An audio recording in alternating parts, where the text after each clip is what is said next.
मेहनत पर भरोसा। अनूप और कल्पेश दोनों अच्छे दोस्त थे। वे दोनों एक ही कक्षा में साथ में ही पढ़ते थे। पढ़ाई में दोनों ही बड़े होशियार थे। पढ़ाई करना उनका पहला काम था। अन्य चीज़ों पर वे बाद में ध्यान देते थे। पढ़ाई में उन दोनों मुकाबला रहता था। कभी अनूप प्रथम आता तो कभी कल्पेश। दोनों में यह बताना मुश्किल था कि पढ़ाई में कौन आगे है। दोनों को उनके क्लास टीचर भी बहुत चाहते थे। क्लास के सभी बच्चे उन दोनों का बहुत आदर करते थे, क्योंकि वे दोनों पढ़ाई में होशियार होने के साथ ही साथ दयालु और नम्र स्वभाव के थे। कक्षा 8 की परीक्षा हुई। दोनों ने जमकर परीक्षा दी। परीक्षा का रिजल्ट भी घोषित हुआ। इस बार का परीक्षा में अनूप और कल्पेश तो क्या, क्लास के सभी बच्चे और खुद अध्यापक भी हैरान रह गए। हर परीक्षाओं में तो अनूप और कल्पेश लगभग साथ साथ ही रहते थे।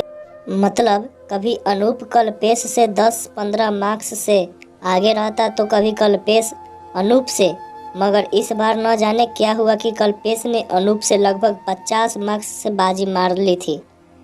परीक्षा के रिजल्ट के बाद दोनों स्कूल से घर लौट रहे थे। अनूप ने कल्पेश से कहा, क्यों कल्पेश, इस बार तो तुम मुझे बहुत पीछे छोड़ गए। मेरा ऐसा भाग्य कहाँ जो तुम्हारे मार्क्स पा सकूं। नहीं अनूप, ऐसा तो नहीं, मुस्कुराता हुआ कल्पेश बोला।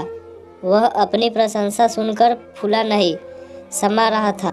मन ही मन उसे अपने क्लास में सबसे अधिक मार्क्स पाने होने एवं अनूप के द्वारा प्रशंसित होने से कल्पेश के मन में अभिमान जग उठा।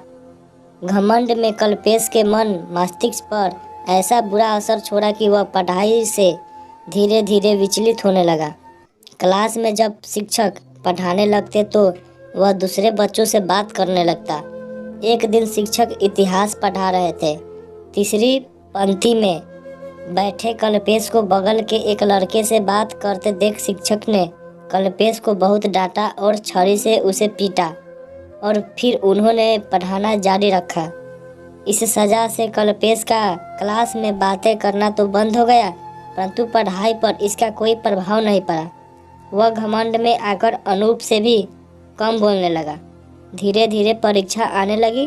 क्लास के बच्चे जी जान से पढ़ाई में लग गए थे। कल्पेश बहुत ही आराम में था, क्योंकि उसे पता था कि क्लास में पहला नंबर उससे कोई नहीं छीन सकता है।